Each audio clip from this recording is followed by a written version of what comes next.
We think we know famous paintings. The ones we produced so often they blur into the background of culture.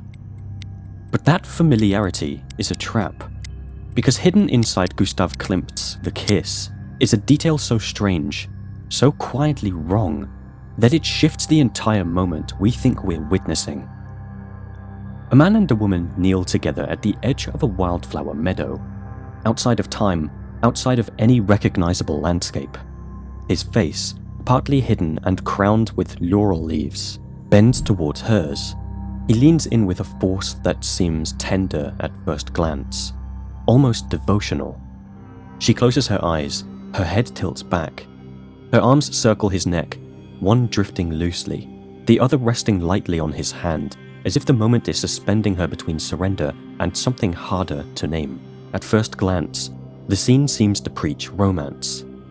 But romance is the surface, not the story, because look again.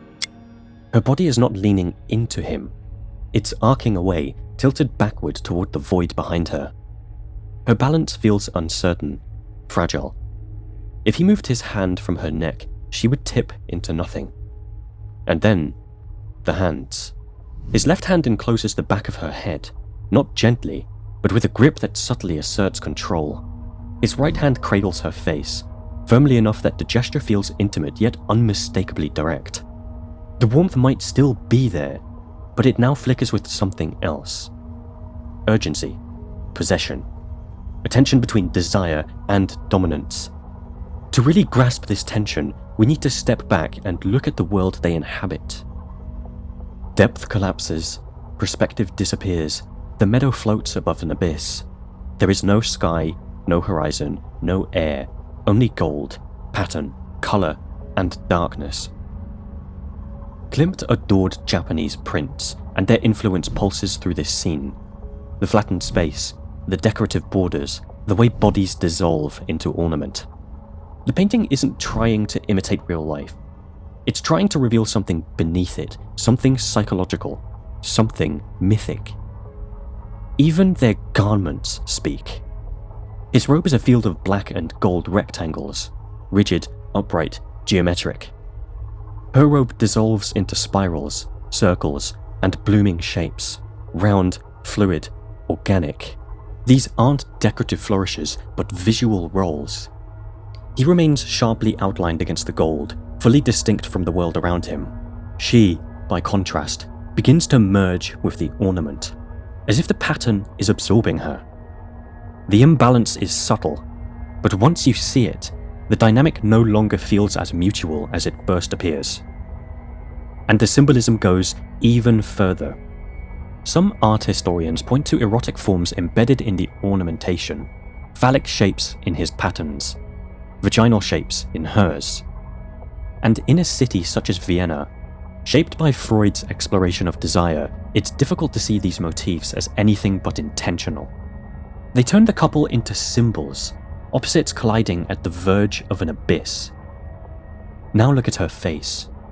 That expression, those closed eyes, the lips pressed together, not quite kissing back, not quite resisting. It isn't simple bliss. It isn't simple surrender. It's a quiet, suspended state, somewhere between yielding and fading, between ecstasy and erasure. Her expression carries the entire emotional weight of the painting. This is where the uncertainty lives.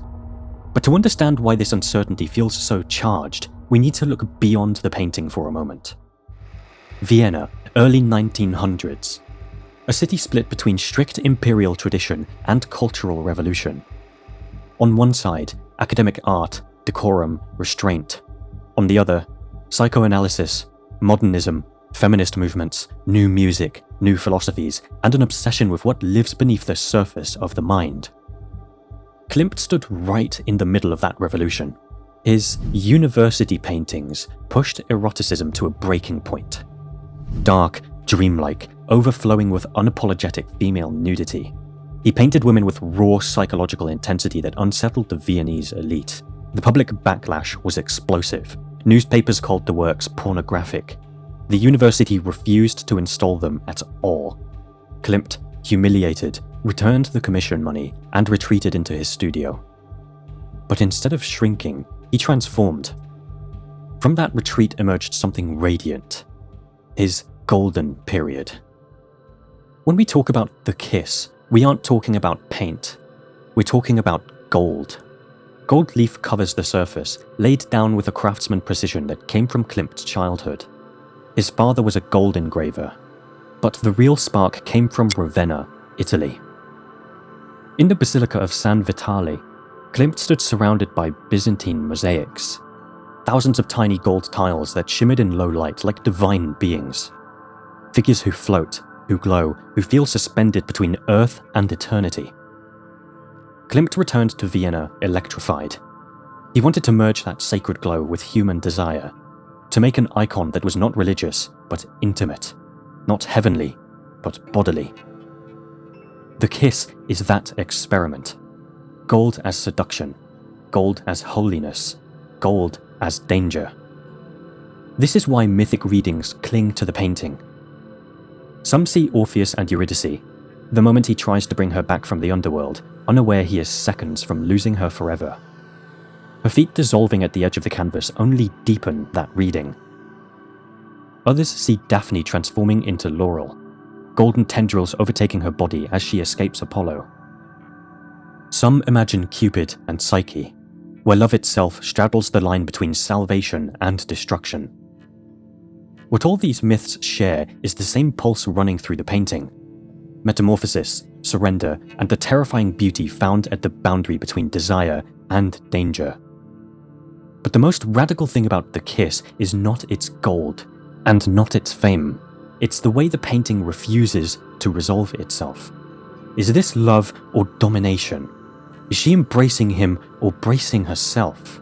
Is the moment eternal or about to collapse? Is this union or dissolution?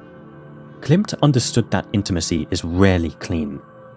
He understood the blurred threshold between closeness and overwhelm, between devotion and loss of self. He poured that complexity into a single shimmering moment. Critics at the time felt this tension instinctively. Some accused the painting of decadence, danger, excess. Others celebrated it as a symbol of unity and harmony. Both readings are true. Neither reading is complete. Because the power of the kiss lies not in what it says, but in what it refuses to clarify. It invites us to look, and then it makes us question what we're seeing. So next time you encounter the kiss, look again. Look for the tension inside the beauty, the uncertainty shimmering beneath the surface. Because behind every icon is a story, sometimes tender, sometimes troubling, always human. Thank you for watching until the end. Now tell me, how do you see the kiss?